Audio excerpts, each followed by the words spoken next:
and federal workers are still furloughed and are expected to miss their now second paychecks, unfortunately, coming Tuesday. Now, I saw some reports yesterday saying that, or suggesting that Pelosi was actually spotted at the airport. So I don't believe she's in Washington, D.C. right now. But how do you feel about that, Max? Do you think she should be here negotiating, or? It would obviously be ideal. We would obviously hope that she would be here willing to end the shutdown. You know, Chuck Schumer and Nancy Pelosi on a numerous occasions called the shutdown horrible and disgusting. Well, they must not be that disgusted by it if they're willing to go vacation while it's occurring. So, you know, I think that if you're going to come out against something and have the power to bring it to an end or fix it or change it or what have you, then I don't think you should be able to get away with leaving. And that's honestly my take, and I think it makes a lot of sense to say. I think it makes a lot of sense to say that, you know, if I didn't like something and I had the power to fix it, then I'm going to fix it and not complain about it. And of most of the people in D.C., Nancy Pelosi has the most power, if not the second most power, in this country to fix it. So why is she leaving? Absolutely, and just kind of going off of that as well, Iowa Senator Joni Ernst actually introduced a bill to essentially bar lawmakers from leaving D.C. if there's a government shutdown, which, quite frankly, I can't believe is already not a law, but I guess it's something that I hadn't thought about yet. I mean, I can see both sides of it, but I think that that's going to be taken really well by the GOP. How do you think some of those lawmakers will react?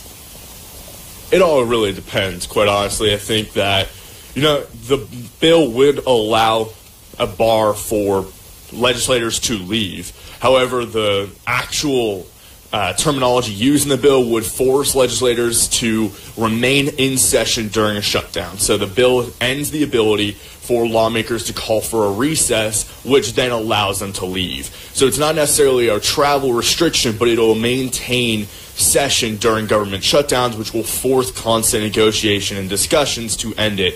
I think right now the GOP is going to celebrate it, but if this law had been in place in 2013, the GOP may not have been the biggest fans of it when it comes down to the shutdown over health care. Now, obviously, a little bit of a different situation, but a very similar one where, you know, you introduce laws that help you now. It sometimes can come back to bite you. We'll find out. I think the GOP, as of now, will celebrate this law.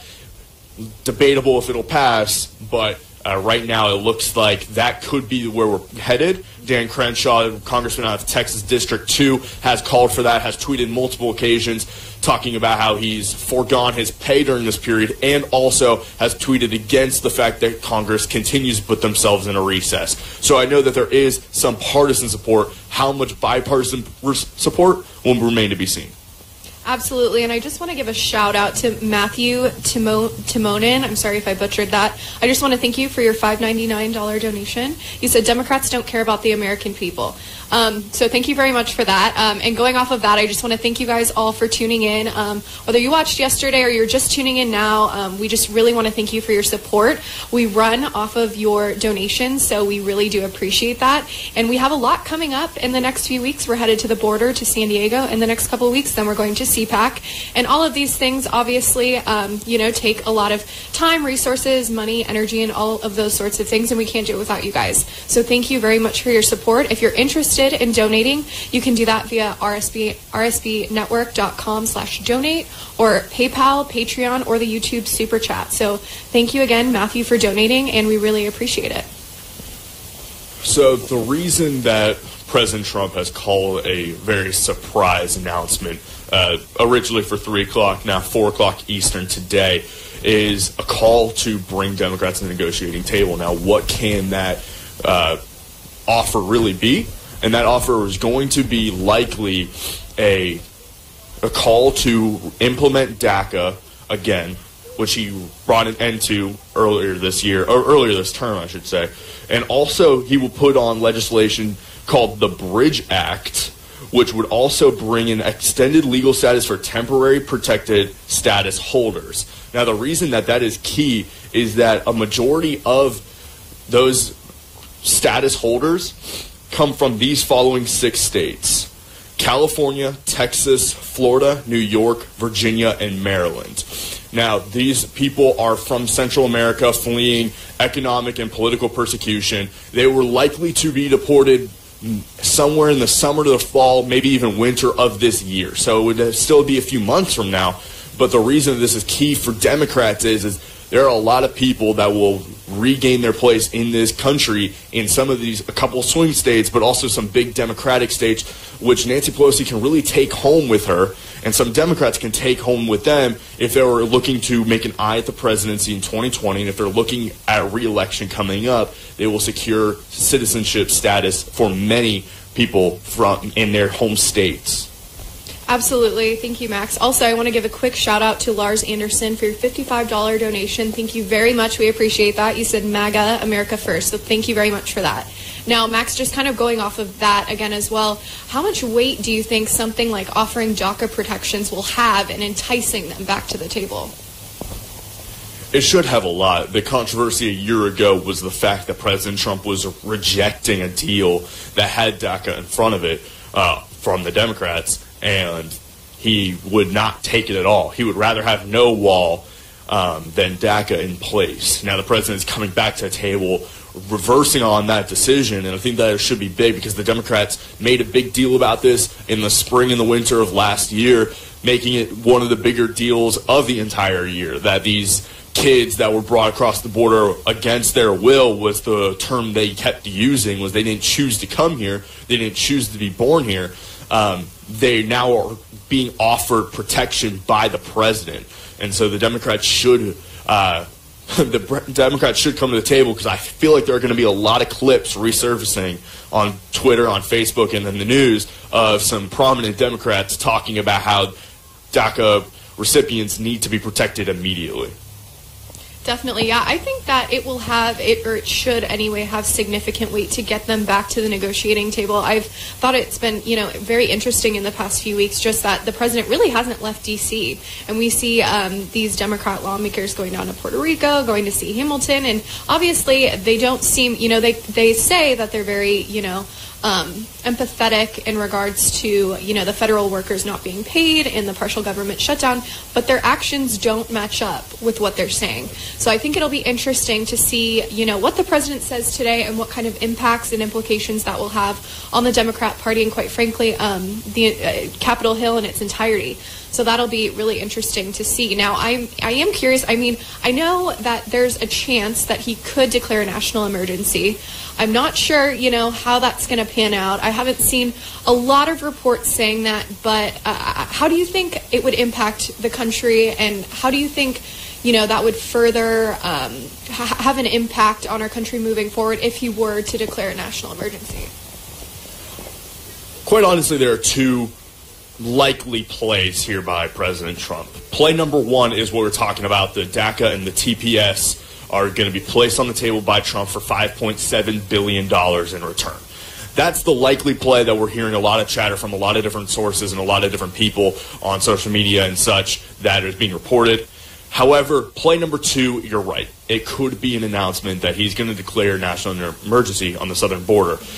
A lot of sources have come out against that, saying it's much more unlikely. That's not what today is going to be about today, but it could be what he does. Right. Here's the thing: the DACA and the TPS offering chip is what I'll call it for the rest of the day, is going to be a long-term plan. That is a much more centered plan around ending the shutdown. It's going to be a much more concrete plan, much more direct form of action.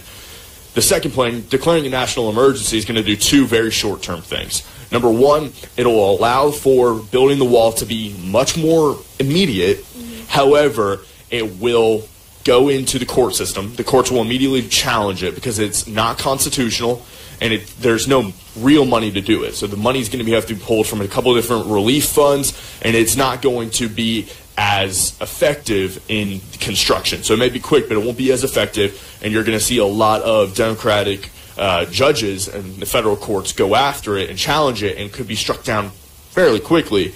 But the upside to it will be a very brief distraction from what else has been going in the news. Obviously, the BuzzFeed story has been declined by the Mueller denied that claim.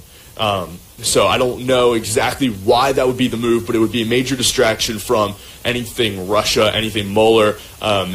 Could come on the backs of that North Korea summit that will be happening in about 6 weeks or so. We'll get a date for that later. It's going to probably happen sometime in February. So it could be something along with that, but I think the most logical move here for the president would be to offer DACA and offer TPS as a way of getting Democrats to the table. Although declaring a national emergency is possible, it seems to be the unlikely.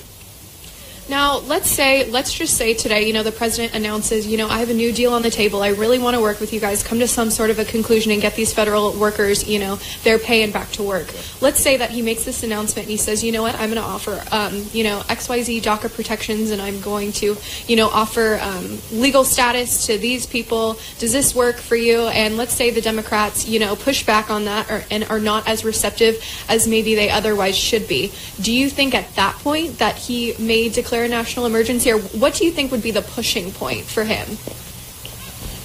The pushing point for him is going to be when it doesn't work, and I don't know if it doesn't work. And what I mean by that is when Democrats Democrats come to the table and they say, okay, we can't have that, we want more. President Trump can then start to shift the blame towards Democrats. What's been working for him is I think it's about 56%. I could have that number wrong, but a slight majority of Americans do blame Trump for the shutdown. So if Democrats reject the recent move that the president makes and says, no, we're not going to take that, then the shift can be pushed over the Democrats, and there's obviously a huge election in 2020 that the Democrats are looking to win. They're going to look to win this, and any Democrat who says no to this deal, who's aiming for the presidency, is going to have to own that. I don't know how many will actually own it. We'll see. They are becoming the resistance party, so they could decide to not take any deal, make this prolonged, but eventually the court of public opinion will begin to shift on them, because it really can't get much stronger against Trump. It can only get stronger against Democrats. And I think that's what is more likely to occur. Yeah, I completely agree. And you know what I find a little bit hysterical? The word compromise means you don't get everything that you want. There's going to be things that, they're going to have to come to some sort of a deal, I hope soon. And at that point, neither party is going to get exactly what they want. That's not a compromise. You have to give and take. And at this point, both parties are going to have to be a little bit lenient on certain things and meet in the middle to get these federal workers, their pay and back to work. And going off of that, too, I just want to give a shout out to Tina Marie. Thank you so much. You donated $10. You said if we do not secure a border wall, we do not have a country. Thank you so much for your donation. And then we also got a $50 donation from Ben Schwagel. I'm sorry if I butchered that. Do a joint interview with Edge of Wonder, please. You guys are awesome. Where we go one, we go all. Thank you so much for your support. There's also other reasons why we really appreciate your donations. Obviously, we're gearing up for the 2020 campaign. And that being said, we have to make sure we have all the adequate resources and tools to make sure that we are right on par with all of the other networks. So it's going to be a big year, and it's going to be here before we know it, quite frankly. So, something else to keep in mind. But thank you guys for tuning in, and we really appreciate it. It is now, it's 2:55 p.m. Eastern Time. So in just over an hour, we'll be hearing from the president. We also have another donation from Barbara Emanuel for $10. God bless the USA. Thank you so much, Barbara. Yeah, it looks like there's a lot of people in the chat. If you guys have any specific questions you want us to address, we love debating and, talking about the hot topics. So, yeah, if you have any questions on border security, our thoughts, any sort of other topics, be sure to let us know. So, Max, overall, obviously this is going to be a big announcement, but what are you hoping that he says? I'm hoping that he uses the Oval Office effectively. I don't know exactly what'll be said, and I think every time we try to tell Trump what to say, and he doesn't say it, it ends up for the better. So I'm not going to tell him what to say, and I'm not going to hope and expect him to say something specifically. But I think this is the time when to use the bully pulpit. This is the time to use the office to push legislators into action, to push people together and force them to meet. It's easy to not get something done when no one talks to each other. So forcing them to talk to each other could be the right move. Obviously, this is a nice way to get around Nancy Pelosi shutting down the State of the Union. I do know of House speakers from the state of Michigan and from the state of North Carolina who offered up their legislative chambers to do the State of the Union. So I thought that was a very interesting move, and he could do it that way as well. But I think this is a great way to talk to the people directly and to shift public opinion in a different way and say, look, I'm willing to offer something. I'm willing to offer something. I'm willing to come to the middle. I'm willing to talk about this, but no one will talk back to me. No one will try to make a deal with me. So how can this be my fault? I'm trying to fix this. I think that's all he's got to say. And I think even though we do enjoy his shots that he takes at certain people, I think the shots need to be limited to maintain people's open mind. The Democrats, it's pretty closed already, so it needs to be as open as possible to get them to come to the table to discuss. Yeah, definitely. I completely agree, Max. And I also want to welcome a new member to the chat. Okay, welcome Stacy Mack. Thank you so much for joining. We're so excited to have you guys. And just since we have some time, so we are here in D.C. We originally just came here for the March for Life, and then we got a pleasant surprise that the president was going to be giving his big announcement regarding border security, so we decided to extend our stay. So that's why we're still here, and we're excited. We decided to come to the Capitol to get, away from, there's the Women's March going on, so there's a huge crowd down the street, so we decided to come here to, have a little bit more quietness so we could, report and offer you guys some of our insights. But thank you guys for joining. We're really excited to have you here. Like I said, we were here yesterday for the March for Life, and Max, that was a really incredible day. It was a long day. It was a cold day, but neither of us have been to DC or a march yet, so that was a really cool experience. And we actually heard from the Vice President Mike Pence. We got a video address from the president, and so there was a lot to take in. What would you say was maybe something that stood out to you, just in regards to the whole day? Man, that is difficult. I think at the end of the day, what really stood out to me was the powerful testimonies. As I said yesterday, those don't tend to sway me so much, but even though I was already on the side of pro-life, I can't ever imagine flipping now because of the testimonies that I heard from some incredible people. I talked to a little girl early on. Her mom was raped at the age of 15, had the ability to get an abortion and decided not to. She went up for adoption, and she was there. She shared her story. I talked to her mom, found out her son had, when he was 5, she found out he had Down syndrome, and later heard, at the time, it was 9 out of 10 babies had Down syndrome were aborted, but now it's 7 out of 10, so thank God for that. But she starts a fundraiser for families with kids with Down syndrome so that they go through with the birth and help the kid with their medical expenses later down the road. And that story really was touching for me. Just the fact that so many people had been touched and affected by it and survived it, and then not only that, but what they're doing now to fight against it was incredible. They weren't just here to march. They weren't just here to listen to some speakers and kind of come together. They were here to empower others. They were here to get more people to follow suit and to take up their own action, because marching isn't enough. You have to actually do some things to affect it, to influence it, and they were certainly here to try to help others get motivated. Yeah, definitely. The whole day was very impactful for me as well. And I think one of the things that I found most interesting was that these people that were here, a lot of them personally resonated with the cause. And it wasn't just something they stood for and just had nothing better to do and felt like coming out yesterday. These were people who look forward all year to that day and to participating. And like you had said, that woman who took matters into her own hands. We met so many wonderful people yesterday who really do more than just marching one day a year and standing for the cause. And like you had said too, I am typically not swayed either by, I would feel like, just random things like that. But the personal testimonies were incredible and very impactful, and it definitely, I've always stood for the cause, but it really solidified my beliefs, so I found that very interesting and fascinating. We even heard from a past abortionist, and she said that, she found God and she realized what was right, and that for me was like really cool to see and hear.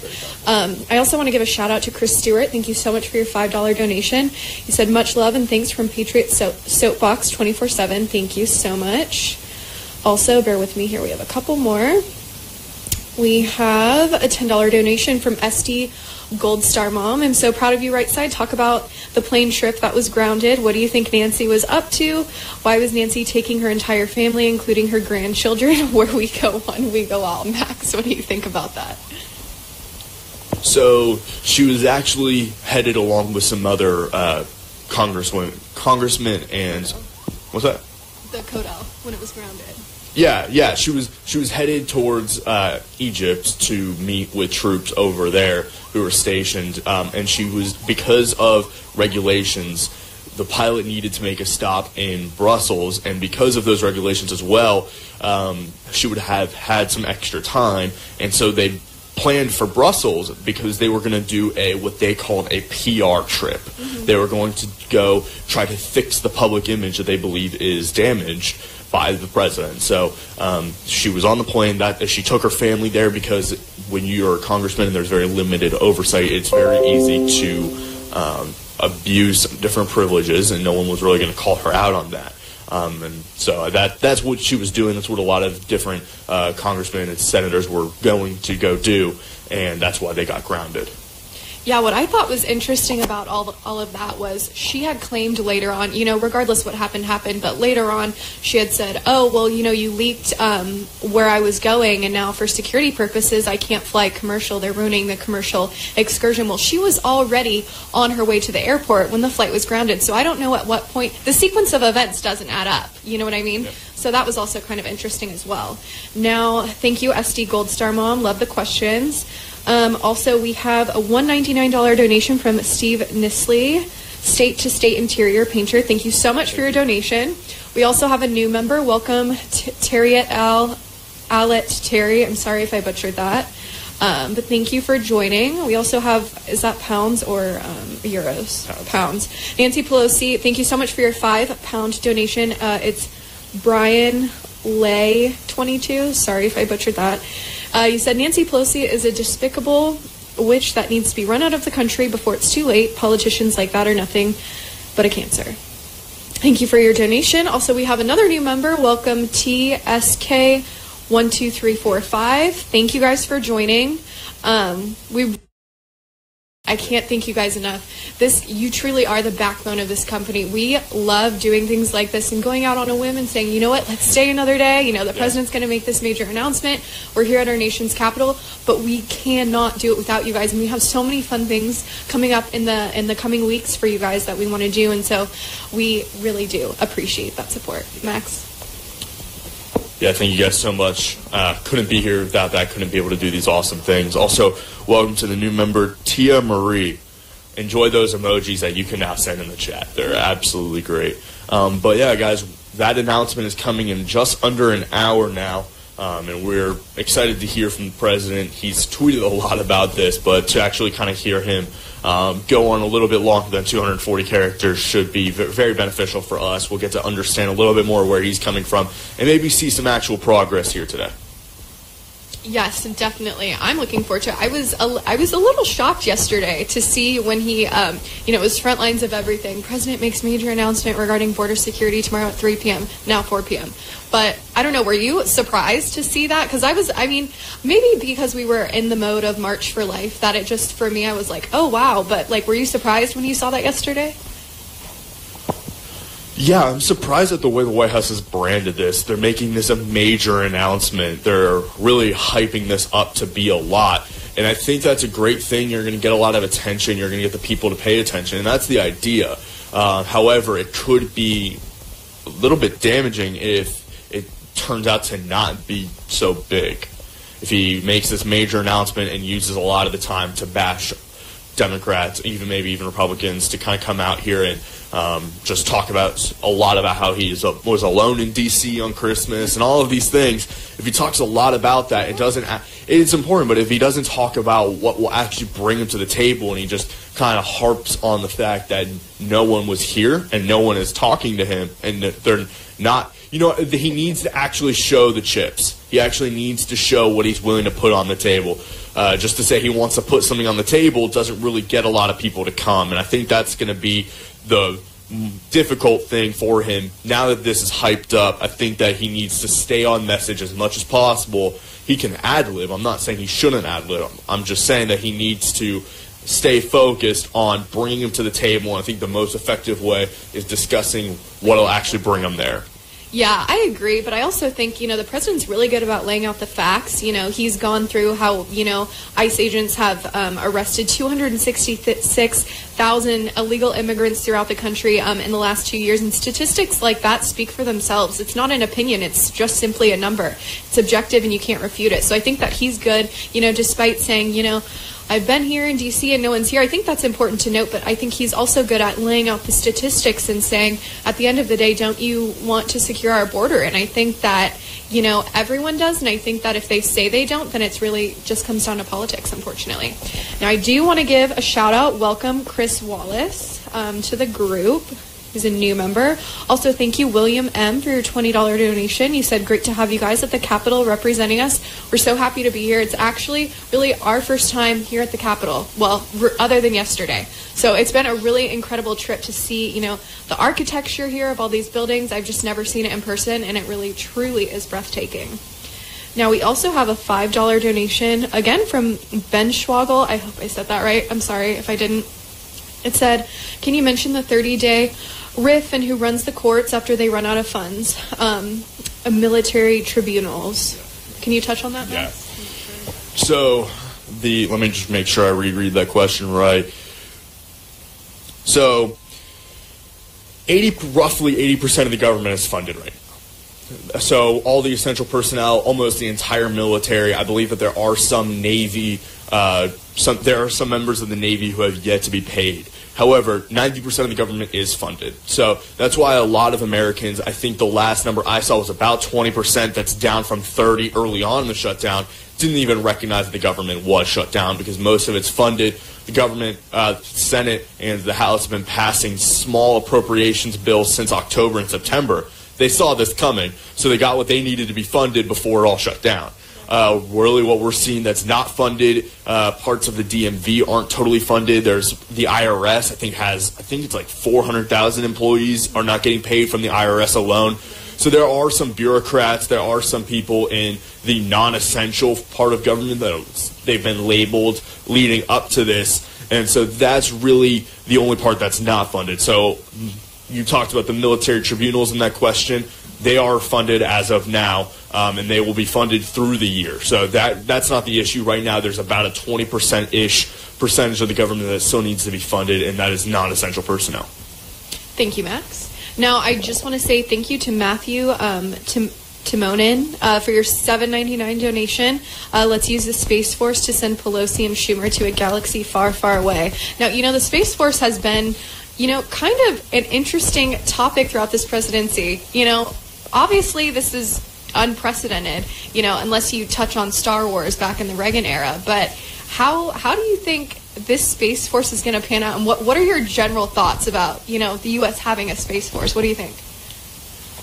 I think it's a great idea. I think that the Space Force is something that, the United States has prided itself on being ahead of the times when it comes down to the military, being ahead of times in science and technology.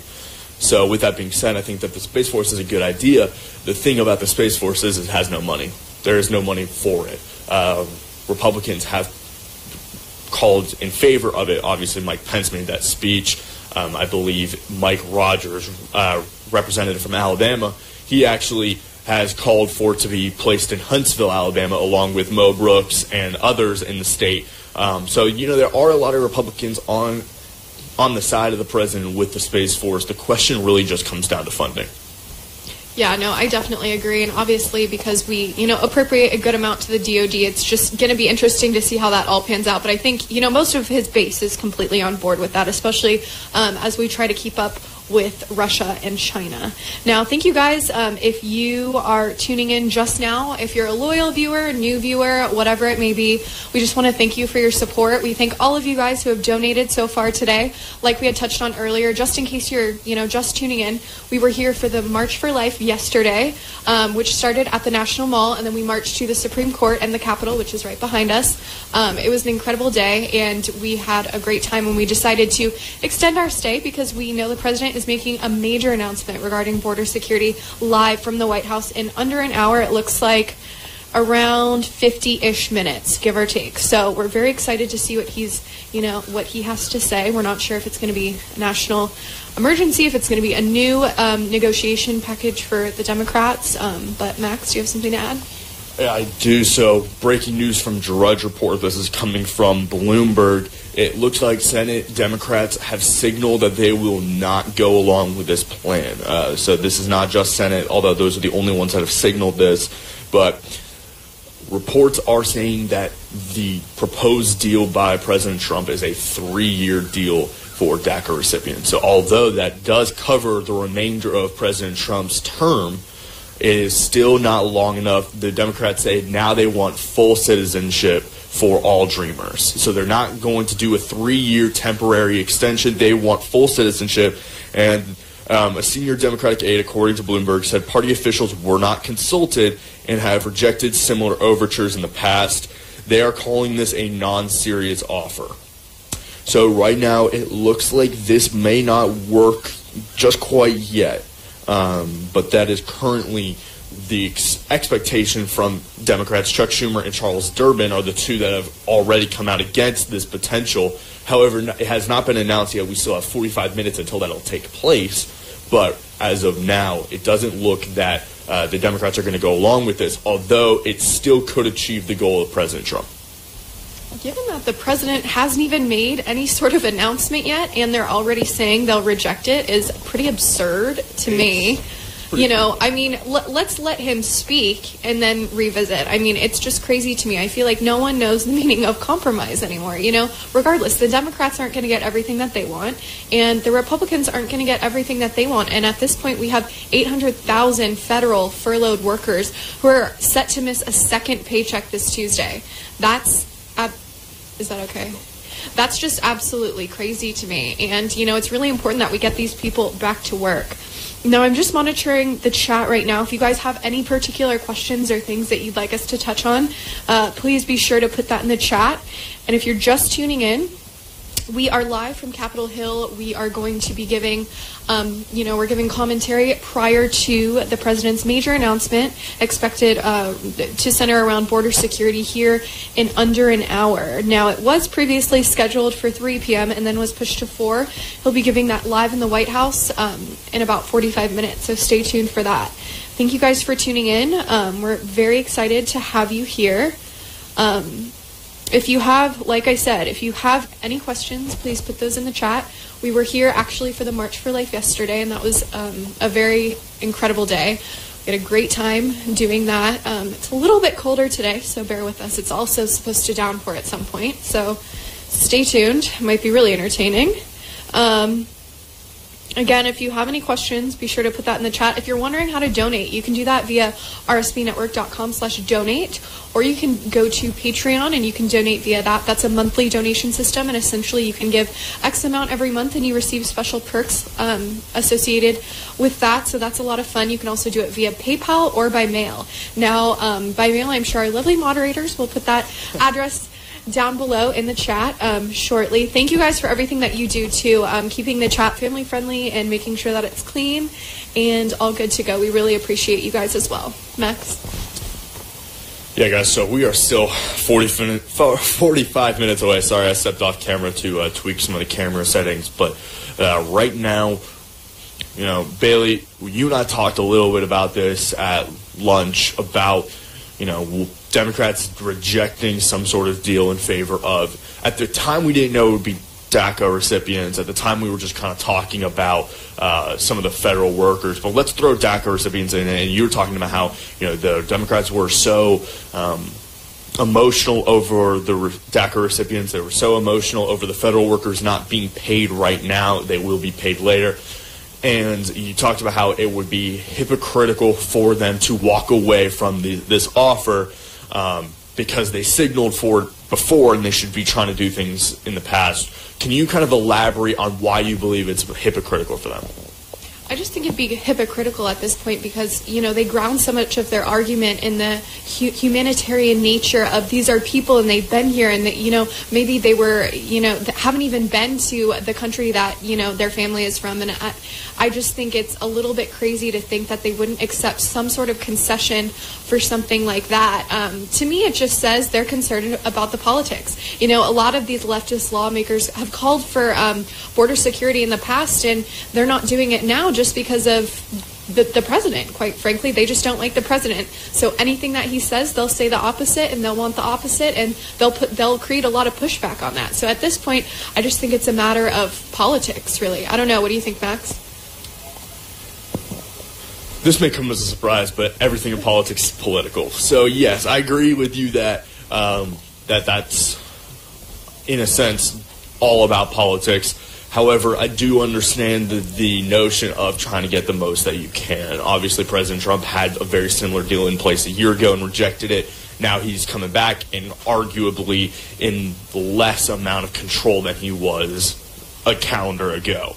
So I understand that they're going to try to get more, and this is where it's going to come into play of President Trump staying strong and President Trump sticking to his guns and trying to give up as little and get as much in return. And I think eventually, like I said a little bit ago, public opinion will shift eventually. It's probably at its strongest against President Trump, and it can only really go against Democrats at this point. And so right now, he needs to hold on as long as possible because I think it'll work out in his favor. Yeah, and I think he will stick to his guns, but I also think if he doesn't get this wall built, it could cost him a second term. So I think, you know, it's a matter of drawing the line between when do I pull the plug with the national emergency and say we have to secure our border. I can't wait here and wait for them to come back to the table, the negotiating table any longer. So I think it's just a matter of at what point that'll be, and it could be today, it may not be today. We'll have to stay tuned and see. Now, I just want to thank you, Joey Bakula, for your $4.99 donation. You said build the wall. Thank you so much. We also have an $8.88 donation from Ed Weeb. Thank you very much for that. And yeah, thank you guys for all tuning in. Like we said, we extended our stay because we thought it would be a really cool opportunity to take the chance, you know, following the president's announcement and before to, you know, talk to you guys and offer our insight and analysis regarding what he says about border security. So we're looking forward to that. So thank you guys for tuning in and thank you for your donations. We're really excited for the weeks to come. We'll hopefully be heading to San Diego in a couple of weeks, and then CPAC. Now, have you been to CPAC? I've never been to CPAC. Okay, so what are you expecting with something like that? I really have no idea. I don't really know how to explain it other than it is everyone that puts a Republican next to their name and anyone who labels themselves as a conservative will be there. So we're looking at everyone within the NRA, we're looking at everyone within Breitbart, everyone within the Daily Wire, everybody within the Republican Party, a lot of congressmen, a lot of senators. I believe it was 2 years ago, I could be wrong on that, President Trump was there. So pretty much it is a party for Republican Party members. Is essentially what we're looking at. It's a massive convention where everyone gets together, talks about conservative ideals, motivates one another, discusses things, policy or cultural, and moves on from there, gets everyone together. That'll be in Washington, D.C. at the end of February, and we will bring that coverage to you guys. Yeah, thank you, Max. I'm not really sure what I expect for something like that. I know I'm looking forward to it, but like you said, there's going to be a lot of prominent people who hold a lot of credibility in the media, out of the media, NRA, people from all across the board. So I think that'll be really interesting to see them in person. You know, I was telling you yesterday, this is a city where and I'm going to use the word fangirl, because some people fangirl over celebrities and people like that, but I just think to be in the city limits of some of the most powerful people in the world, I mean, it's just mind-blowing. Maybe that's me just being, I don't know. I just think it's really, really cool. I don't know. Yeah, I'm going to second some of what you said. For me, the excitement doesn't come from being in proximity with the powerful people per se, but more of just kind of the history that's taken place here. And a lot of the, I don't even know why I said a lot of, pretty much every single thing that has shaped this country has really happened here. Now, it may have started in other places, but D.C. is the center for a lot of the change and a lot of, obviously, the policy that has come into place. So that's why I love being here. I think sometimes we just tend to hear names a lot in the news and see them a lot on social media, especially the current political wave is very social media minded. Barack Obama was, a lot of people say Barack Obama was more of a celebrity than a president, and that's kind of exactly what we have here with President Trump, and so it's easy to kind of lift them up, and they are just people. And so for me, a lot of it comes down to being in the city of history, which is just incredible. Just being able to see the Lincoln Memorial and the Washington Monument. The Capitol is right behind me. Supreme Court is over to my left. It is very surreal. Library of Congress over there. Yeah, there's exciting things everywhere. There's a lot of history, and I mean, I knew these buildings were beautiful, but especially in person, like the architecture, I mean, it's just breathtaking. Also, I just want to give a quick shout out to Alan Kendrick for your $20 donation. He said, good to see you guys. Thank you so much. It's good to be here. Also from Marshall Mowens, and he donated 2020, saying, thank you, RSBN. Keep America great. Thank you so much. Now, Max, could you elaborate, like if we have viewers just tuning in, why these donations are so important moving forward? Yeah, the donations are important moving forward because obviously we're looking at 2020. We're looking at a lot of rallies. We're looking at a lot of campaign events that we want to bring to you guys. Obviously, not everyone can go. Obviously, he's not going to be in the same place all the time. And so we want to bring you that coverage, and we need your support to do that. So we need to improve some of the equipment. You guys may have seen some issues yesterday, and you may be familiar with some of the issues we've had throughout the midterms, and we want to improve that. We're a small company out of Auburn, Alabama, and so it's not like we have the resources of Fox News. We don't have the resources of CNN. We don't have this massive war chest. We need your help to build that. So that's why we asked for that. And also, like Bailey mentioned, we're going to be going to a lot more of conservative conventions like CPAC. We're going to be going to the border to show you guys what's going on over there. And so those are the things that we want to bring you, and that's why we ask for your donations. We don't want to keep asking for money, but we need it if we want to continue to bring this kind of coverage to you guys, which we do. And we hope that you guys continue to want to receive it. Yeah, if you like what you see, keep donating. We appreciate it. Also, someone had asked what time the speech will be on California time, 3 p.m. Pacific. So be sure to tune in then. Yeah, we're really excited. We're really happy to be here. But if you guys have any questions, I know I've said this a couple of times, but please put it in the chat. We love to hear what you guys think and your feedback and all of those sorts of things. So be sure to ask away. Did you say 1 p.m. or 3 p.m.? 1 p.m. Okay, yeah. 1 p.m. Pacific, yes, I thought you said 3. For California people. So, yeah, we're really excited. Someone's talking about, did you see how on Facebook the president said for campaign donations he's taking money and you can send a fake brick to Pelosi and Schumer? What do you think about that? Because I laughed out loud, I think, when I saw that. Yeah, that's pretty great. People are talking about it in the chat. Yeah, that's really funny. I think that's something that the president has done an incredible job of. That's another great example of just it gets people fired up. You know? Yeah, it gets people motivated. It's really amusing. I know that's something that a lot of people would put money to. A few guys in high school I knew at the time donated $3 to the Trump campaign each, because if you did that, you would win a chance to go get coffee with Ivanka Trump at Trump Tower. So the Trump campaign has done a great job of marketing donations and kind of giving people either cool experiences, funny things, or just really cool stuff to get more money to build their own war chest, and also to have a little bit of fun in politics, because as we know, there are a lot of times where it's just not that fun. Yeah, I didn't know that he did that specifically with the $3. That's pretty interesting. I'm sure young men all around America were sending in their $3. But, Randall says hi. Hi, Randall. Yeah, everyone's talking about the fake bricks. We have someone from Ireland. Welcome from Ireland. Let's see. If you guys have any questions, be sure to put, hi from Scotland. Hello. Let's see. Where are you guys from? Why don't you guys start putting that in the chat? Let's see where our viewers are from. We have Scotland, Ireland. I know we have some people from California. Let's see. But yes, I know there was a little bit of confusion. It's 1 p.m. Pacific time, 4 p.m. Eastern, just for clarification purposes. Let's see. Yeah, we're really, now it's 3:26 local time, so 3:26 Eastern time in just over 30 minutes or so, give or take. we are going to be hearing from the president and his major announcement regarding border security. So it's a little chilly out here, a little colder than yesterday. I can't feel my fingertips, but it's all good because we're in front of the Capitol and life is good. So we're happy to be here. But let's see. So you want me to get you fired up for a second? Yeah. All right, Bailey. So I think viewers are going to want to hear your perspective on this because I think it's very interesting. So you told them not too long ago that just down the road is right now taking place is the Women's March. I actually believe it ends in just a few minutes, actually. Probably good timing since it ends at 4 o'clock and the speech is at 4 o'clock. But in just a few minutes, President Trump will be giving a speech. But the Women's March is going on right now.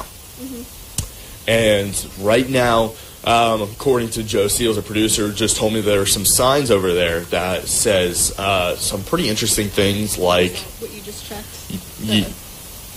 No, that's not what I just checked. Okay, but he just told me that there were signs that were telling Trump to drop dead, put Barron in the cage, stuff like that. So what is your initial reaction to the decorum over there who complains about Trump's use of language and complains about Trump's behavior? Disgust.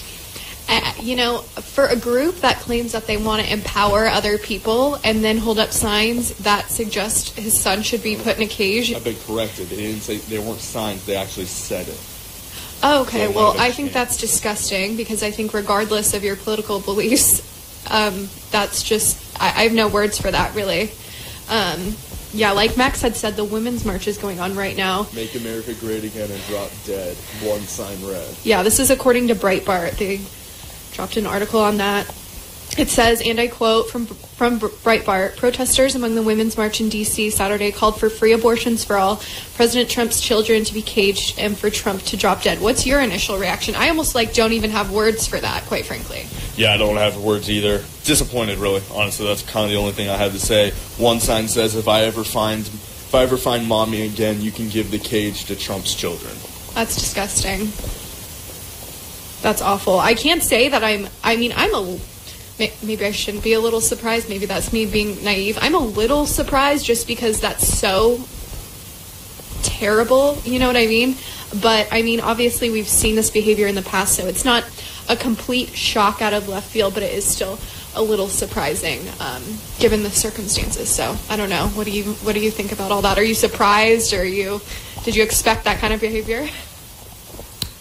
I can't say that I'm surprised. I guess I'm kind of surprised more at the extent of it. Obviously, a lot of people on that side tend to suffer from TDS, Trump derangement syndrome. I think a lot of them tend to say some things that are very explicit, tend to say some things that are very far out there. But I think the extent of it sometimes is really what ends up surprising me. Also, update from headquarters. Let me just read this before I read it incorrectly.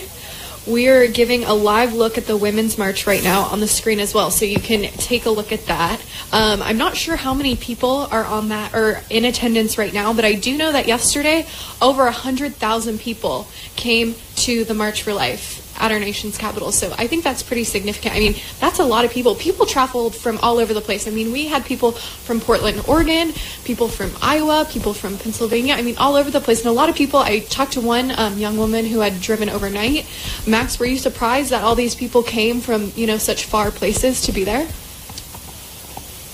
I kind of did a lot of research leading up to it, so I knew it would kind of stretch as far and wide. I think the really cool thing for me was the fact that, not only are they traveling from across the country, but they also had the opportunity to go to pro-life marches in large cities near them.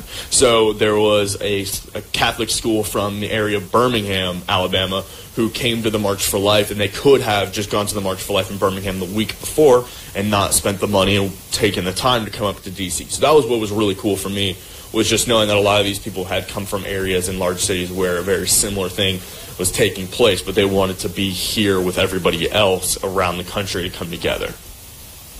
Thank you, Max. Also, I want to give a shout out to Darius Z. He said, please study and report on the missing $21 trillion from DOD and HUD. Dr. Skidmore, they cover up this under the excuse of national security. And you donated $4.99. Thank you so much for your donation. We really appreciate that. A few minutes ago, I asked you guys to comment where you were from, and the chat's moving so quickly right now that I didn't see all of them, but I know I saw Iowa and I saw the Netherlands, so people all over the world are tuning in right now, and it's kind of crazy because, you take for granted a little bit, I think, when you live here, and the President of the United States makes an announcement. I mean, that attracts the attention of people all over the world. I mean, not to say that we don't pay attention when and if, European leaders do that, but that's kind of interesting to think about, isn't it? Like, our president, arguably the most powerful person in the world, gets the attention from people of the Netherlands and, Ireland and Scotland. And I think that's pretty significant. What do you think, Max?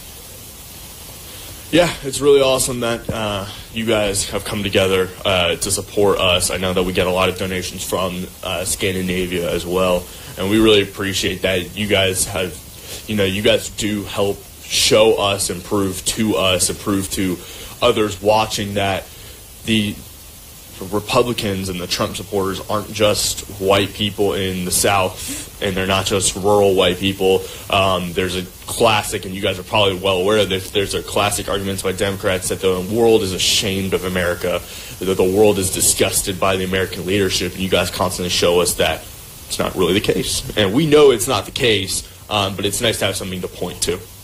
Yeah, definitely. Also, I want to give a shout out. We have someone from Georgia. That's where I'm from. So, hey. We also have South Carolina, Missouri, Florida, California, Alabama, Vermont, Belgium, Utah. Where else? Another Florida. Also, thank you to Bill and Terry for your $5 donation. You said Texas here, keep up the heat. I wish we had some heat right now because, quite frankly, it's very, very chilly. I can't feel my fingers or toes, but it's all good. Also, so let's see, we have one more donation. Oh, another one from Bill and Terry for $5. Texas here, keep up the heat. Thank you again for that donation. You guys are absolutely awesome. Looks like. Also, we want to welcome Diamond and Silk viewers as well. We partner with them and they're wonderful, so thank you guys for tuning in. If you're tuning in from their platform, we appreciate you watching. We are currently right now outside the Capitol awaiting the president's big announcement regarding border security. We've, kind of talked about what we thought it might be, the implications of what might happen, if it goes one way or the other way. But, it is now 3:33 Eastern Time, and 25 minutes or so we'll be hearing from him. So hopefully he's on time. Hopefully soon, because it's chilly out here. But yeah, we're excited. So Max.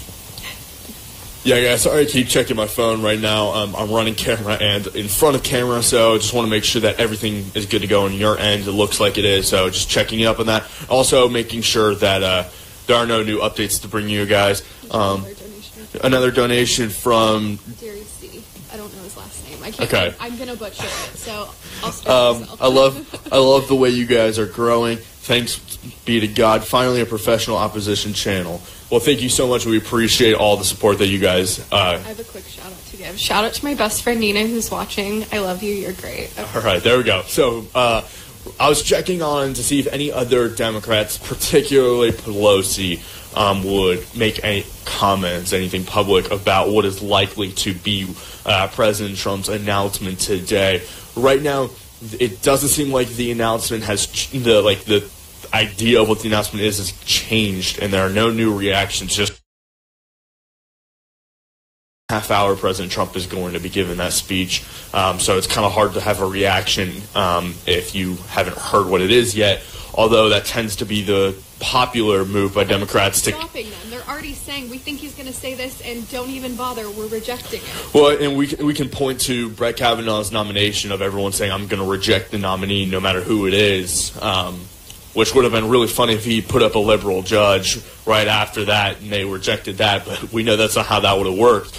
But that's the typical move, and we wouldn't expect anything less. I was just checking up to see if anything had changed. Yeah, definitely. Also, shout out to Michael Mahoney. I think it just... Yes. So Michael Mahoney donated $1.99. Thank you so much for your donation. Also, let's see. We also had someone from Poland, I saw. I don't know. That's just mind-blowing to me that people all over the world are tuned in and just, highly anticipating what he's going to say. So It's 3:36 local time, and we're still waiting for the president. Hopefully he's on time, like you said. Right? I would not mind that. Yeah. Can't feel the fingers or toes. But anyway, Trump Girl gave $5, said build the wall. Thank you, Trumpers. Thank you so much for your donation. Also, Alexander Swiernga. Oh, I'm sorry if I butchered that. Yes, we are. No way. We're in your hotel room. Oh, really? We just saw it. We're like, we've got to go. Oh my gosh. Would you guys like to be interviewed? Yeah, we're from California. Oh my gosh, I'm from California. Pro-life rally. Oh, we were awesome. So we have a quick interview. Yeah.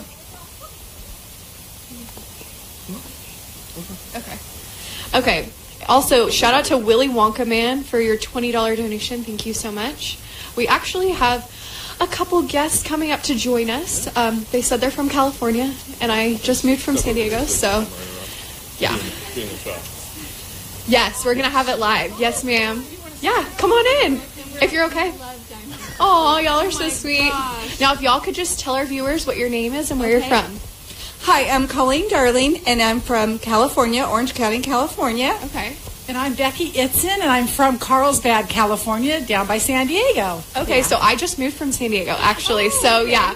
But that's awesome. Now, you guys said that you were here for the March for Life yesterday? Yes, we were. So yeah. It was great. Wonderful. Yeah. Yeah, so you guys traveled all the way out to our nation's capital just for the March for Life. Yes, for the March for Life. Now, is it your first? Was it your first march, or have you come out before? Or It was our first one. That's It was my awesome. first one. Yeah, my first one also. yeah. Now, what did you think of it? We had so many great speakers yesterday, and it was such a cool day. But what stuck out to you? What was your favorite part? The young people. We were amazed by all the young people that are showing up, that are starting to wake up, that are standing up for life, and it was amazing. Absolutely amazing. It was. I went to the conference the day before, too. Got to hear some of the guest speakers and everything. So I don't know if I can put a cap on one amazing speaker, but they were all really good. Ben Shapiro yesterday morning, listening to him. Awesome. We missed Vice President Pence because we were heading up to the march because we were toward the front. We were with a group called Silent No More. Okay. So, yeah. And then we got I to hear think- testimonies of that. So it was really such a blessing. Yeah, correct me if I'm wrong, but I think at the end of the march, people were giving their testimonies up by the Supreme Court. Yes, Yes. right. That's awesome. So, I mean, it was an incredible day. Is there a certain, testimony that, really rang out to you guys, or? I don't know about a testimony, yes, but a sign that said, I regret losing my grandchild. I regret the loss of my grandchild. And I'm a grandmother, and that just really, really touched me deeply. I mean, every life is a life, but just as a grandmother, you just, yeah. Yeah, the whole thing really, everybody's testimony was very moving, and just to see how they're willing to come out and to share their testimony and the damage that it's done to their lives, and they're willing to share that. It was amazing. Each woman had a story that was incredible. Absolutely. I was not only surprised by all the young people, but how many people that were there because they personally resonated with the cause, and people that were out there marching, but also did things, other days of the year because they were so personally ingrained into this cause. So I thought that was really awesome. Now, I've been involved in the pro-life ministry for over 20 years, serving on the board of directors for a crisis pregnancy center. And I've always either okayed for people to go or helped fund people to go, but I've never been able to be a part of it. And it was just really for the first time, it was amazing. that's amazing. Now, what would you guys say to a woman who equates women empowerment with getting an abortion? It's a lie. It's one of the biggest lies that can be perpetuated on them, because it does rob from them. So it's a lie. Yeah. Yes. I saw a sign that said that yesterday, and it was touching. But, it was an incredible day. And, obviously we have the Women's March here today as well. Have you guys run into anything interesting? In the hotel. And just questioning them what I pretended I didn't know about the march today, and told them, that I marched yesterday, and told them a little bit about mine, and then I asked what their march was about, and it was equal rights, and I just said, I just kind of questioned them a little bit, why don't you feel like we have equal rights? We're all in one, all the same in God's eyes, and they got a little defensive on that, so, but it just surprised me that, they were so bold as they were.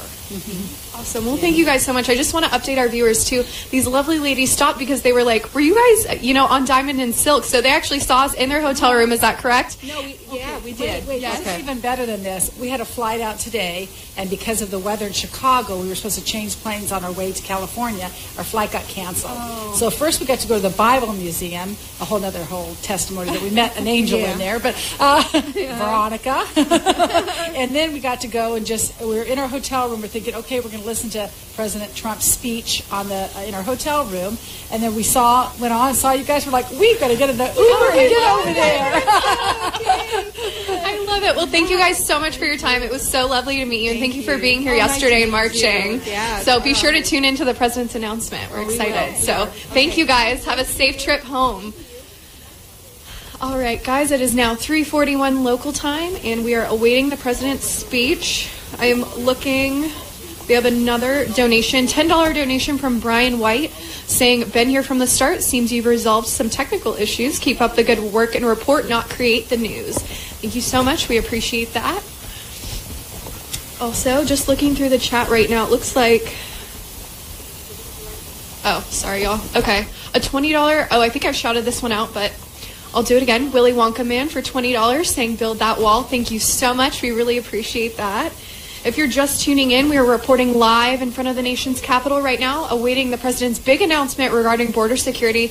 It's unclear whether that will be a national emergency, or other reports are suggesting that he might initiate a different proposal for Democrats in order to entice them back to the negotiating table. So, Max, that was a lovely interview, by the way. That was a lot of fun. We're hopefully under 20 minutes till we hear the president's announcement, because, again, I think it's getting chillier by the minute. So Yeah, it is. how are you holding up over here? Yeah, I'm holding up all right. It is cold, but, we did prepare for a little bit of that cold. It's just a little bit windier than expected. So, it's not too bad. It really is the wind. And so, glad to be here.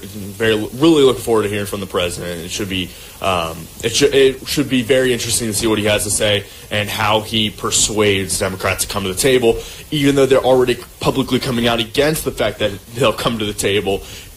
Depending on what he says, could change their minds. Who knows? But it'll be very interesting to see, and we are just a few minutes out from that. Gonna give a shout out? Yeah, Rich Castaldo, $2. Castaldo for Congress in New York's 11. Thank you so much for your donation. And $5 from Ryan Wallace, Build the Wall and Ends the Wars. And $20 from Bill and Terry. Thank you guys so much. We really appreciate it. We need that support. We are thriving on that. Thank you so much for everything you guys do so we can continue to cover these things for you. Delaney said, what has been y'all's favorite part? Of what? I'm assuming the trip, maybe? Or the march, or... I don't know. Talk about both. What's your favorite part? I think my favorite part is just... Besides hearing Ben Shapiro speak, which was definitely a highlight, I think just being a part of the city and being near the Capitol and the Supreme Court really has been an incredible moment for me. What about you, Bailey? I think just seeing everything in person, it's one thing to, study political science in school and, receive an incredible degree, but it's another thing to come to the city of so much history and so much character, and the architecture. Everything is just astounding here, and we've met so many wonderful people, and it's just been really an incredible trip so far. And like I said, we extended our trip last minute, so this is, a surprise even to us to be out here today. So we're very much looking forward to it. Now, I'm looking through the chat right now. Like I said, if you guys have any questions, be sure to drop those in. And thank you for your donations if you've donated so far today. If you're interested in donating to us, you can do that via rsbnetwork.com/donate, or PayPal, Patreon, or by mail, which I'm sure our lovely moderators will put that in the chat shortly. And... yes, so be sure to put those questions in the chat if you want to share where you're from. Like I said, we have people from all over the world watching right now, which is so humbling to me. I mean, how amazing that, people from Belgium, the Netherlands, Poland, all over.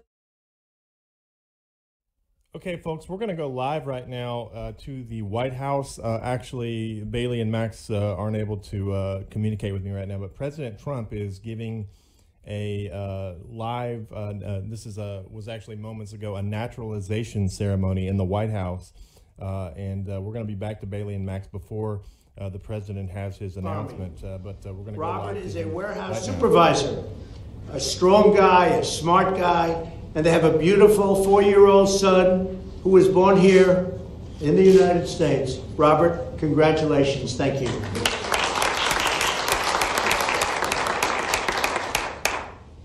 Marcelo Ramos Ramirez is from Bolivia and has a beautiful, lawful, permanent resident of the United States and has been since 2013.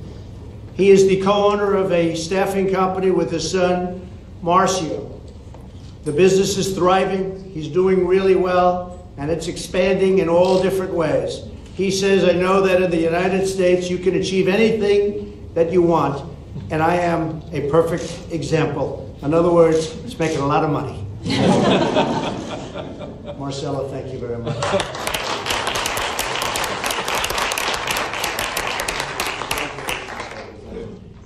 You're all the beginning of a new and extraordinary adventure. With the rights and freedoms you enjoy as Americans, there is nothing you cannot achieve. But citizenship is also a profound responsibility. Each year, over 700,000 new Americans take the oath and allegiance and inherit a legacy of liberty and justice that generations of Americans fought and died to secure. By taking this oath, you have forged a sacred bond with this nation, its traditions, its culture, and its values. This heritage is now yours to protect, promote, and pass down to the next generation and to the next wave of newcomers to our shores. Our history is now your history. Our traditions are now your traditions. And our Constitution is now yours to safeguard, celebrate, and cherish. As Americans and American citizens, we are bound together in love and loyalty and friendship and affection. We must look out for each other, care for each other, and always act in the best interests of our nation and all citizens living here today. We love each other. We're proud of each other. The beauty and majesty of citizenship is that it draws no distinctions of race or class or faith or gender or background. No matter where our story begins, whether we are the first generation or the 10th generation, we are all equal. We are one team and one people, proudly saluting one great American flag.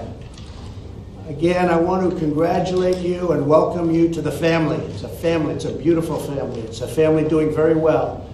We're setting records economically. Our economy is the hottest in the world, and it's continuing and continuing upward. Our unemployment is the best it's been in more than 50 years, and for certain individuals, it's the best it's ever been historically. It will probably soon be now for everybody. It's an honor to have you. God bless you. God bless America. Congratulations.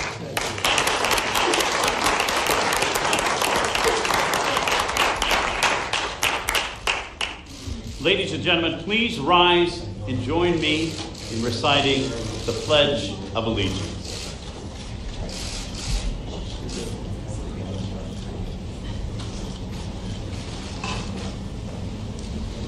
I pledge allegiance to the flag of the United States of America and to the republic for which it stands, one nation, under God, indivisible, with liberty and justice for all. Oh, say, can you see by the dawn's early light what so proudly we hailed at the twilight's last gleaming, whose broad stripes and bright stars through the perilous fight o'er the ramparts we watched were so gallantly streaming, and the rocket's red glare, the bombs bursting in air, gave proof through the night that our flag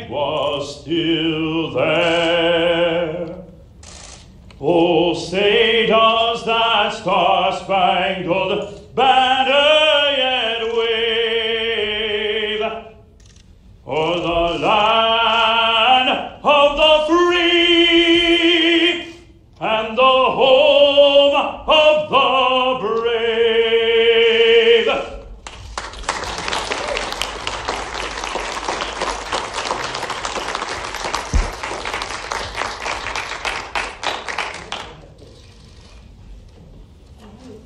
Previously from Bolivia, Marcelo Ramos Ramirez. Welcome. Previously from Jamaica, Robert Linford Castle. Previously from South Korea, Yu Kyung Choi. Previously from the United Kingdom, Matthew Walter David Hemsley. And previously from Iraq, Estabrook Adel Al-Sayed.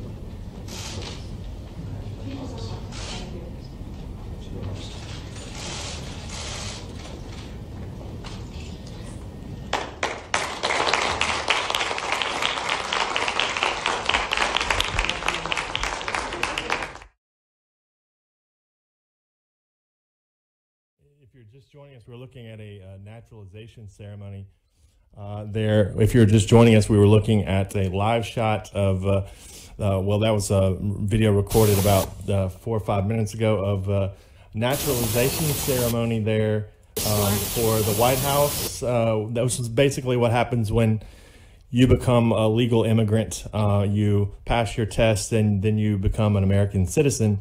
And Max and Bailey will be right back on the screen here in just a second with you as they are working to just change the camera battery. But we're live in D.C. in front of the United States Capitol. And the president's announcement will be coming up in any minute now, actually, within, let's see, looks like we have about 7 minutes to go before the president speaks. So don't go anywhere. We're actually going to be live after the president's announcement as well, where we're going to be giving some wrap-up commentary there at the Capitol. So don't go anywhere. Stay tuned. I'm getting in touch with Max and Bailey right now, and they're going to be back on in just a minute. So stay tuned for that. We'll have live coverage of the president's speech in full. And then we'll have some commentary afterwards. Our own Max Kleiber, Bailey Byers, live from the United States Capitol. Just waiting on them to change out that battery, and then we'll be back up. And let's see if I can get a split screen up right now.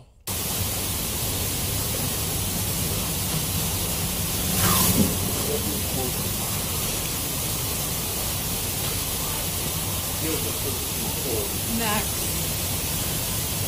Yeah. I'm not okay. All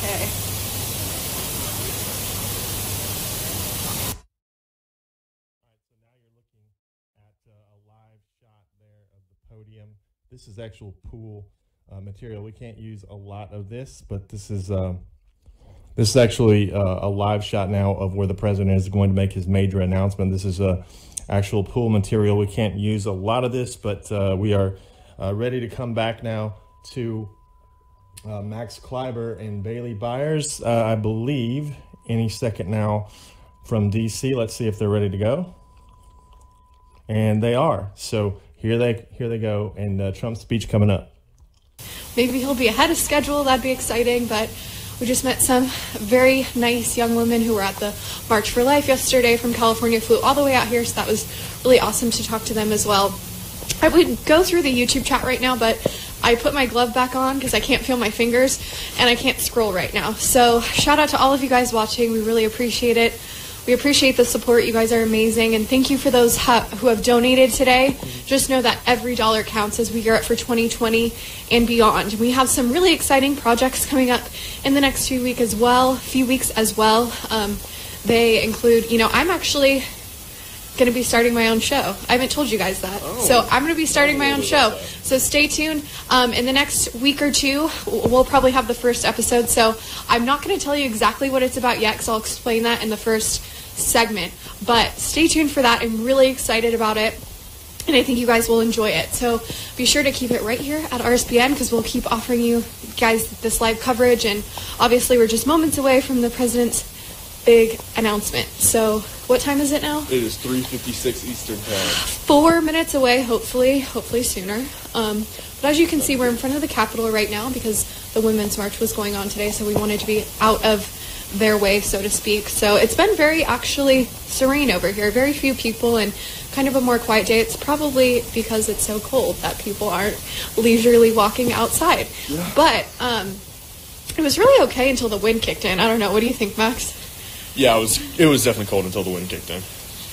Okay, thank you, Max. Yeah. Okay, yeah, so we're a couple minutes out. We're really excited to hear what he has to say.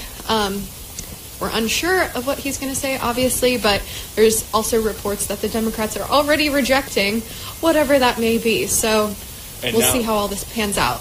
And right now, as you guys can see, we have split screen up waiting for President Trump to come to the podium to give his announcement. Any minute now, really. Hopefully, the fewer the better. That'd be great. We are cold, but we are really honored to be here. We are very thankful for this opportunity to give you guys this kind of lead up to the president speaking. In just a few minutes, we'll likely try to force Democrats to come to the table. And we wanted to say thank you guys for the support that you bring us. It means the world to us. We wouldn't be able to come here. We wouldn't be able to go to the March for Life yesterday. We wouldn't be able to go to the border, go to CPAC, go to the rallies without you. And we have a lot of rallies coming up in the future. So please continue to support us. We rely on it, and we really appreciate all the support that you guys give us. Yeah, and if you're wondering how to support us, you can do that via rsbnetwork.com/donate, or you can do it via PayPal or Patreon. Patreon is kind of cool because you can give X amount a month, and you will get certain perks associated with your donation. So that's really exciting. You can also do it via mail. A lot of people will send in a check or, however much they're comfortable with, and we really appreciate that too. And whatever way you're comfortable with works for us. So just know that every dollar counts, and we really are gearing up for 2020, and really we have to start now. It's going to be here before we know it. So we're really excited about it. And obviously we know that, the Democrats are rolling out their 105 candidates, and people are really coming out and they're ready to, challenge the president for a second term. So we're really excited about that. So thank you again for the support. And like we said, we're reporting live in front of Capitol Hill, and we're just moments away from the president's big announcement regarding border security. So stay tuned. Max, anything to add?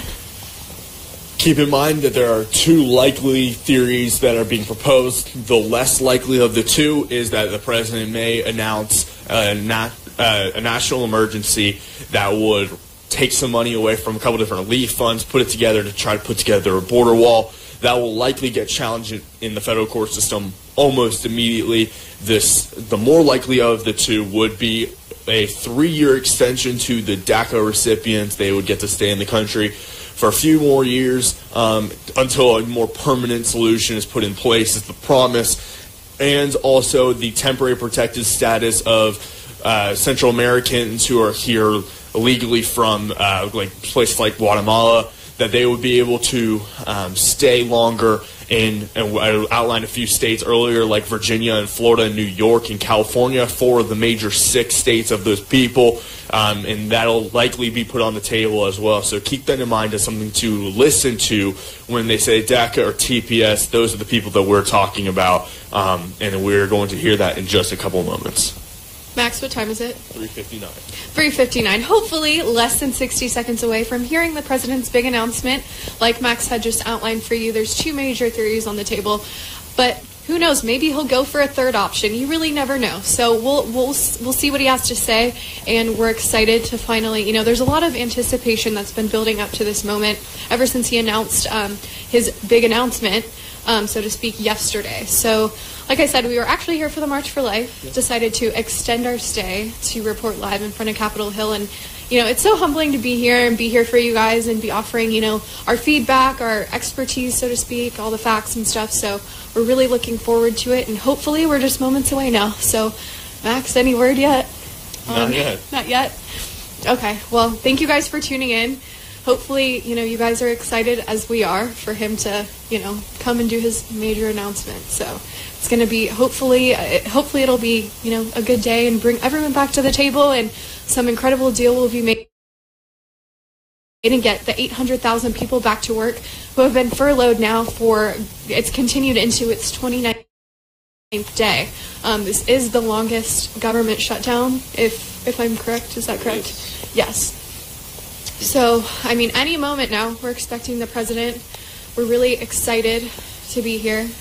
Max, anything you want to add? Tell our viewers.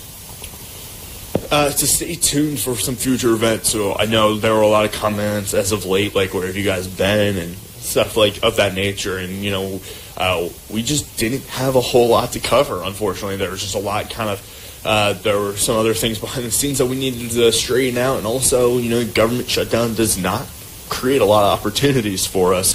And obviously the midterms ended a long time ago. So right now we are preparing to go to CPAC. We're preparing to go to the border. And then, of course, when the Democrats start campaigning in full throttle, then we will begin to go to Trump's rallies that he will likely hold to steal some of the thunder, to steal some of the attention away from Democrats. And so that's what we need your support for. We're excited to do that. We've been around the entire time. Unfortunately, there hasn't been a whole lot to get in front of camera for, but I'm really glad to be back. I know you're glad to be back as well. And so we just want to say thank you guys for being patient. Thank you guys for continuing supporting us.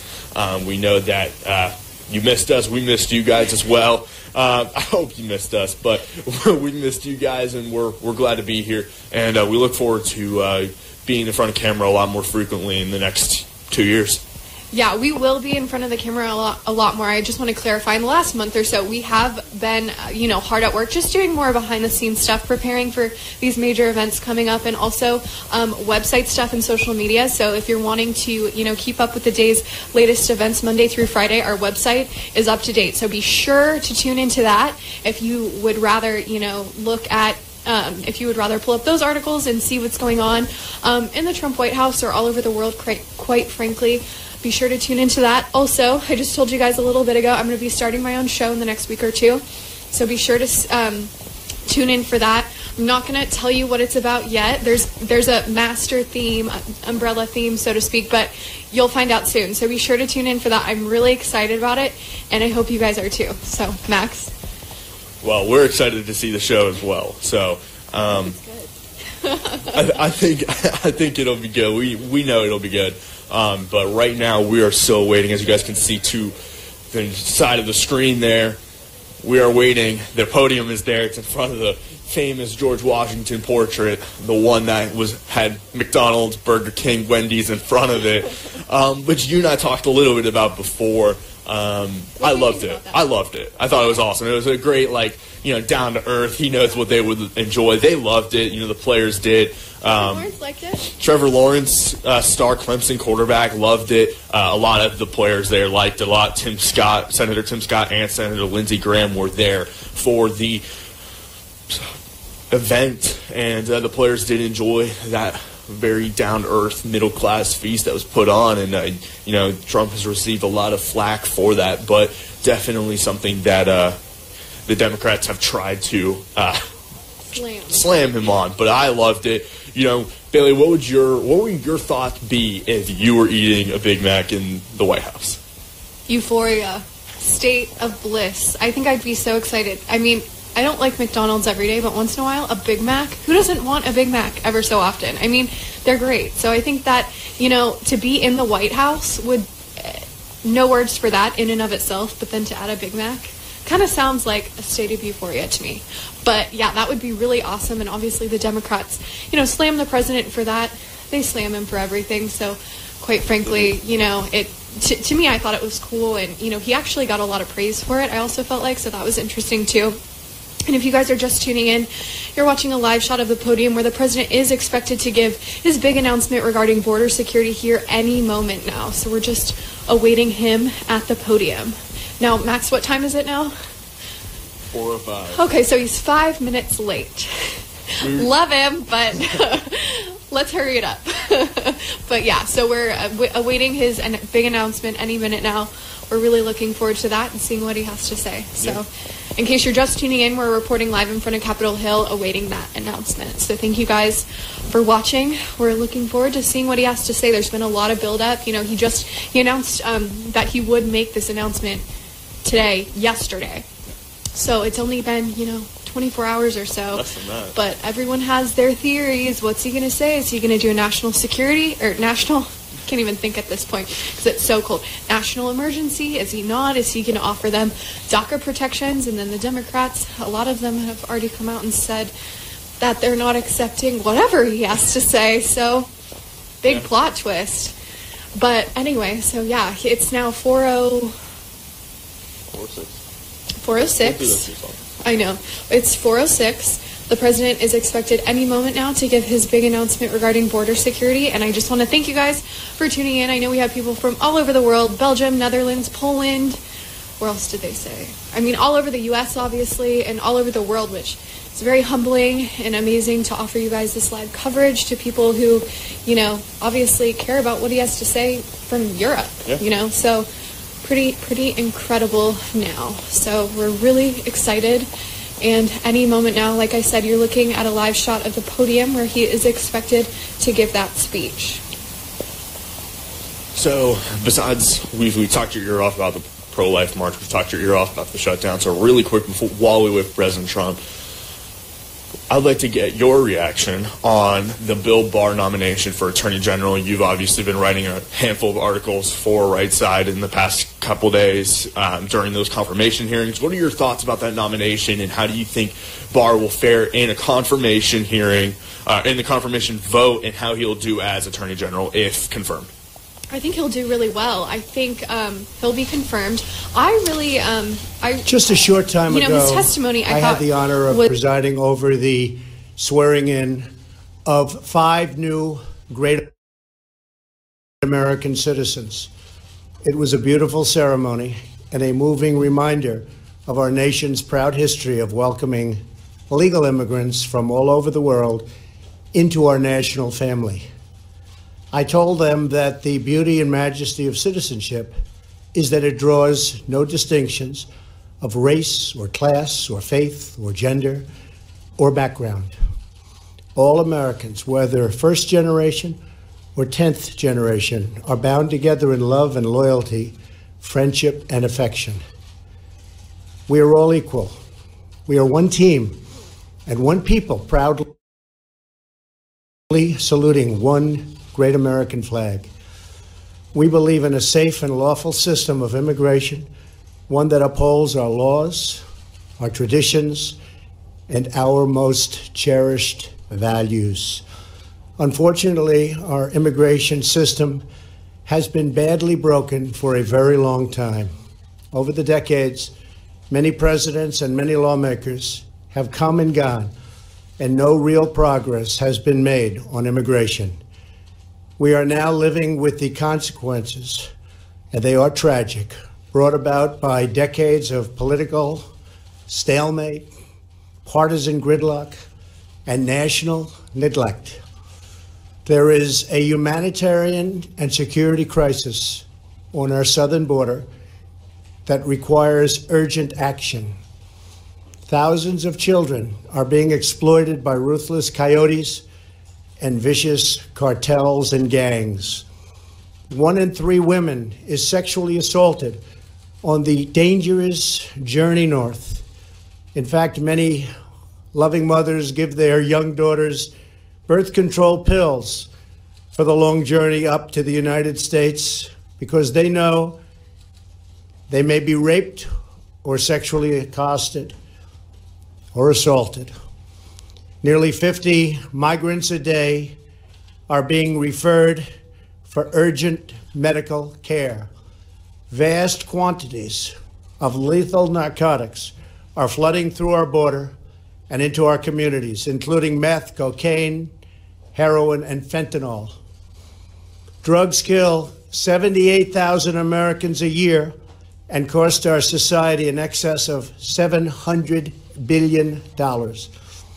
Heroin alone kills 300 Americans a week, 90% of which comes across our southern border. We can stop heroin. Illegal immigration reduces wages and strains public services. The lack of border control provides a gateway, a very wide and open gateway, for criminals and gang members to enter the United States, including the criminal aliens who murdered a brave California police officer only a day after Christmas. I've gotten to know and love angel moms, dads, and family who lost loved ones to people illegally in our country. I want this to end. It's got to end now. These are not talking points. These are the heartbreaking realities that are hurting innocent, precious human beings every single day on both sides of the border. As a candidate for president, I promised I would fix this crisis, and I intend to keep that promise one way or the other. Our immigration system should be the subject of pride, not a source of shame, as it is all over the world. Our immigration system should be the envy of the world, not a symbol of disunity and dysfunction. The good news is these problems can all be solved, but only if we have the political courage to do what is just and what is right. Both sides in Washington must simply come together, listen to each other, put down their armor, build trust, reach across the aisle, and find solutions. It is time to reclaim our future from the extreme voices who fear compromise and demand open borders, which means drugs pouring in, human trafficking, and a lot of crime. That is why I am here today, to break the logjam and provide Congress with a path forward to end the government shutdown and solve the crisis on the southern border. If we are successful in this effort, we will then have the best chance in a very long time at real bipartisan immigration reform. And it won't stop here. It will keep going until we do it all. The proposal I will outline today is based on, first and foremost, on input from our border agents and Homeland Security professionals, and professionals they are. They know what they're doing. It is a compassionate response to the ongoing tragedy on our southern border. In recent weeks, we have met with large numbers of Democrat lawmakers to hear their ideas and suggestions.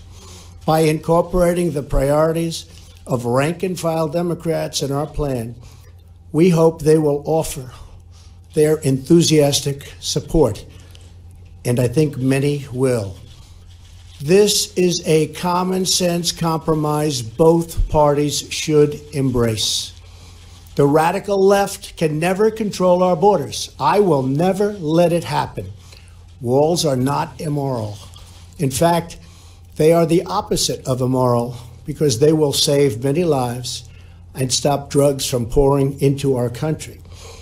Our plan includes the following: $800 million in urgent humanitarian assistance, $805 million for drug detection technology to help secure our ports of entry, an additional 2,750 border agents and law enforcement professionals, 75 new immigration judge teams to reduce the court backlog of, believe it or not, almost 900,000 cases.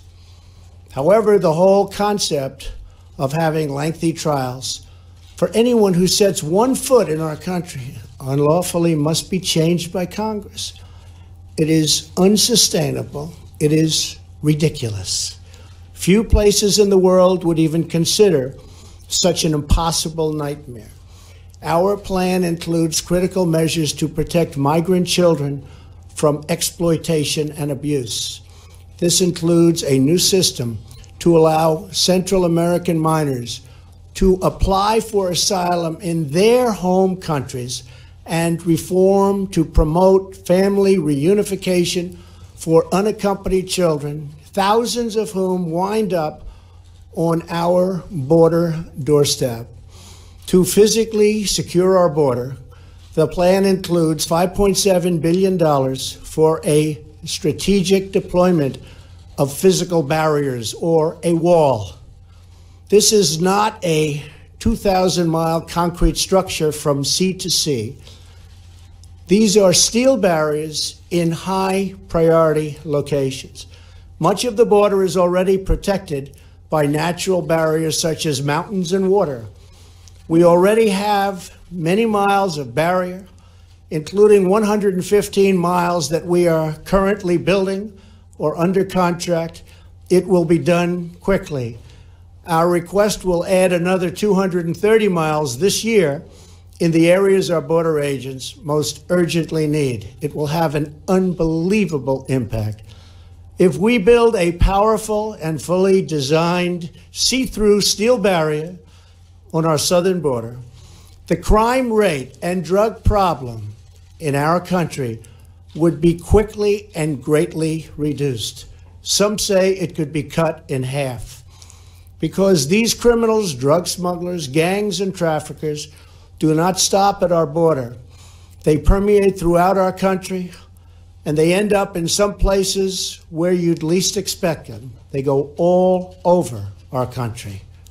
A steel barrier will help us stop illegal immigration while safely directing commerce to our lawful ports of entry. Many of these security ideas have been proposed by Democrats themselves, and all of them have been supported by Democrats in the past, including a physical barrier wall or fence. Furthermore, in order to build the trust and goodwill necessary to begin real immigration reform, there are two more elements to my plan. Number one is 3 years of legislative relief for 700,000 DACA recipients brought here unlawfully by their parents at a young age many years ago. This extension will give them access to work permits, Social Security numbers, and protection from deportation, most importantly. Secondly, our proposal provides a 3-year extension of temporary protected status, or TPS. This means that 300,000 immigrants whose protected status is facing expiration will now have 3 more years of certainty so that Congress can work on a larger immigration deal, which everybody wants, Republicans and Democrats. And our farmers and vineyards won't be affected because lawful and regulated entry into our country will be easy and consistent. That is our plan. Border security, DACA, TPS, and many other things. Straightforward, fair, reasonable, and common sense with lots of compromise. Senate Majority Leader Mitch McConnell has pledged to bring this bill to a vote this week in the United States Senate. Our proposal is not intended to solve all of our immigration challenges. This plan solves the immediate crisis, and it is a horrible crisis. It is a humanitarian crisis like we rarely see in our country. And it provides humanitarian relief, delivers real border security, and immediately reopens our federal government. If we are successful in this effort, then we can start the border project of remaking our immigration system for the 21st century. Once the government is open and we have made a down payment on border security and immigration reform starts to happen, I plan to convene weekly bipartisan meetings at the White House so we can do a finished product, a great product, a product that we can all be proud of having to do with that elusive immigration problem. Whatever we do, I can promise you this.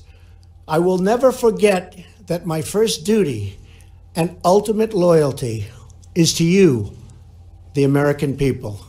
Any reforms we make to our immigration system will be designed to improve your lives, make your community safer, and make our nation more prosperous and secure for generations to come. Thank you, and God bless America. Thank you. Path to citizenship, Mr. President. You supported a path to citizenship last year, Mr. President. Thank you all for joining us. Max Kleiber, Bailey Byers were live in Washington at the Capitol.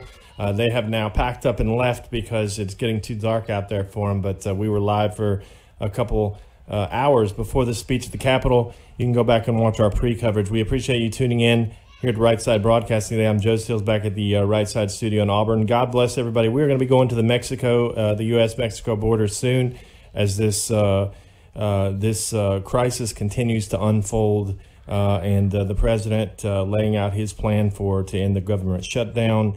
And so we'll see what happens. Democrats look like they're already going to reject this. So, we're going to see what happens. But we'll be back live from the U.S.-Mexico border sometime in the next 10 days or so as we prepare. If you want to help fund our journey and help us, you can do so. rsbnetwork.com/donate. There are a lot of things coming up, folks. We've been working hard behind the scenes. God bless. Good night. Enjoy your weekend. And we'll see you back here on Monday.